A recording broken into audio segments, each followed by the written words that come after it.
Selamat pagi, kita lanjutkan VT 85 ya. Jadi sebelumnya ada beberapa pertanyaan ya. Artinya bagaimana eh, Indonesia mewarisi kekayaan Mataram 70.000 ton emas, tetapi kenapa kok hukum tidak ditegakkan? Bahkan mafia hukum itu sudah nggak terkendali. Itu seperti yang dikatakan Mahfud MD. Jadi begini, eh, perubahannya itu begini ya. Zaman dulu kontrol masyarakat itu dilakukan oleh militer. Ya, artinya militer itu dulu digerakkan ya kan. Kita kan dulu operasi Timur Timur, operasi Papua, operasi di Aceh ya kan. Nah, belakangan itu tahun 2000 itu supremasi militer itu diganti oleh supremasi sipil. Nah, kalau namanya sipil itu kan aneh ya kan? Bagaimana mungkin rakyat itu dikontrol oleh sipil ya kan? Kan rakyat takut sama tentara. Nah, mulai tahun 2000 itu, ya sejak SBY, Indonesia baru mulai menambah utang. Nah, utangnya ya pertama sedikit aja, 1.000 triliun, periode SBY. Ya, kemudian periode Jokowi ini kita naik. Sekarang posisi utang kita itu sekitar 8.200 triliun. Nah, artinya apa? Artinya semua uang beredar di Indonesia itu sudah menjadi suatu kredit, itu satu. Kedua, masyarakat dulu di kampung-kampung, di desa, itu nggak butuh uang kok. Mereka sudah punya kok, artinya ada orang yang panen mangga, ya panen salak, panen ubi, ya panen singkong, lalu dia turun ke kota, lalu dijual gitu, lalu dia pulang beli beras, beli sabun, ya kan. Artinya ekonomi itu bisa dibilang semi barter. Sekarang kan nggak bisa. Bahkan di Papua aja, ya kan, orang itu butuh Indomie gitu. Jadi artinya kalau Indomie bagaimana? Anda mau panen Indomie di mana? Kan nggak mungkin nanam lalu kemudian tumbuh Indomie. Otomatis kan Indomie itu harus dibeli, ya kan? Kalau dibeli kan harus ada uangnya. Jadi artinya distribusi uang itulah yang membuat orang kecanduan uang. Jadi sekarang itu kontrolnya melalui uang. Artinya kalau kita ke Papua, kalau mereka nggak kenal uang, ya mereka makan babi, ya makan umbi, makan makanan yang di sana. Tapi ternyata apa? Kita masuk ke sana kita bawa Indomie. Wah, yang tadinya makan umbi itu keseretan ya. Sekarang kan makan Indomie. Wah, harumnya bisa sampai 100 meter. Orang yang nggak makan Indomie juga kepengen makan Indomie. Oleh karena itu, Indomie ini adalah yang disebut ketergantungan uang. Karena kita nggak bisa nanam Indomie. Itu intinya lah. Ya.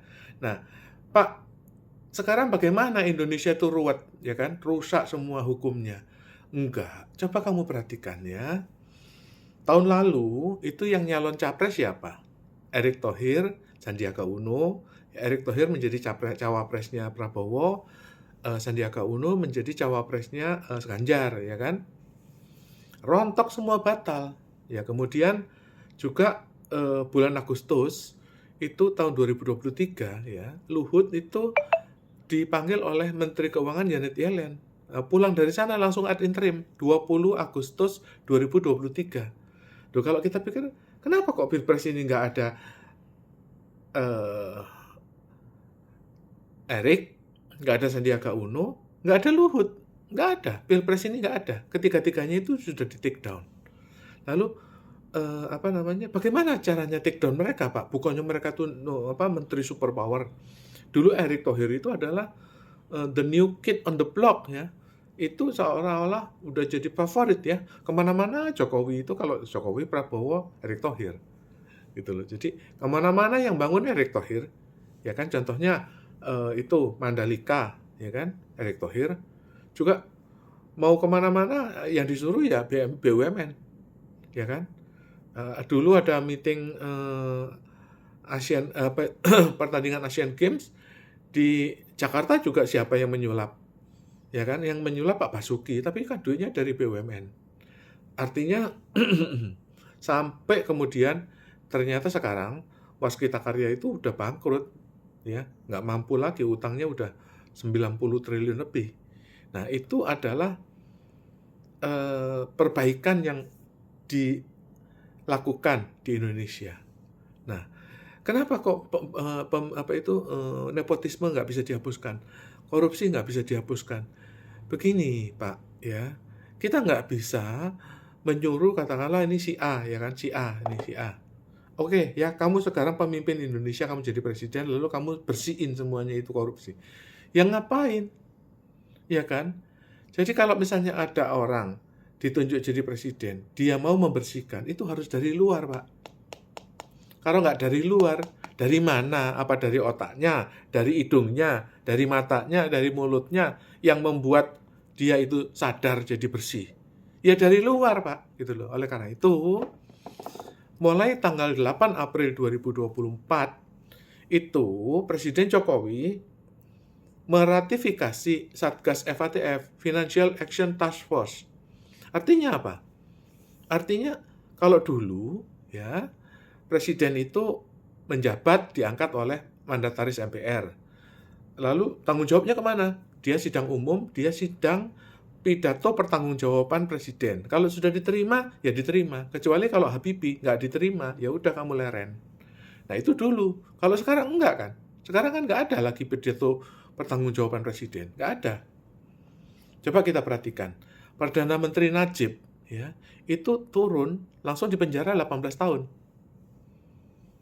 Jadi kenapa kok begitu? Loh, sekarang ini eranya begitu. Artinya supremasi sudah bukan pakai militer, jadi kamu nggak ngacoknya itu di abuse of power lewat militer, tapi sekarang itu ngacoknya lewat uang.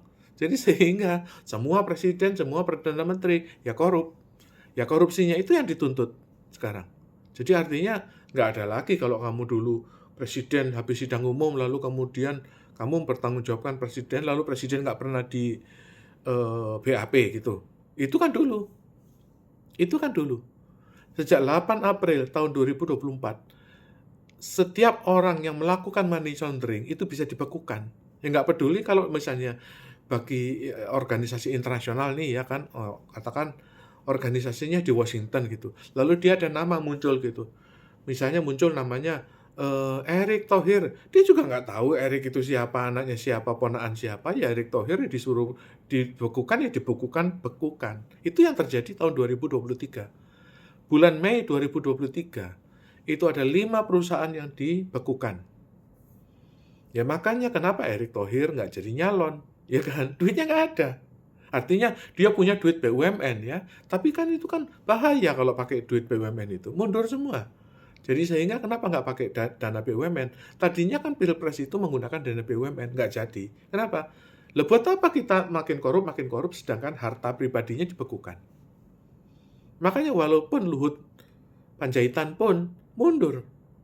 Dia lebih baik bed rest di Singapura 3 bulan. Ngapain diterus-teruskan? Semakin menggali duit negara, abuse of money, ya ujung-ujungnya kamu selesai langsung masuk pidana. Nah, makanya mereka mundur semua itu. Luhut, Erick Thohir, Sandiaga Uno. Itu saja udah bagus. Loh Pak, kan ada Gibran. Loh, ya Gibran kan bukan pejabat ya kan? Kamu bayangin kalau Erick Thohir itu jadi wapres. Indonesia ini akan menjadi dinasti Thohir. Itu loh. Loh, Pak, kan bisa juga itu dinasti Jokowi.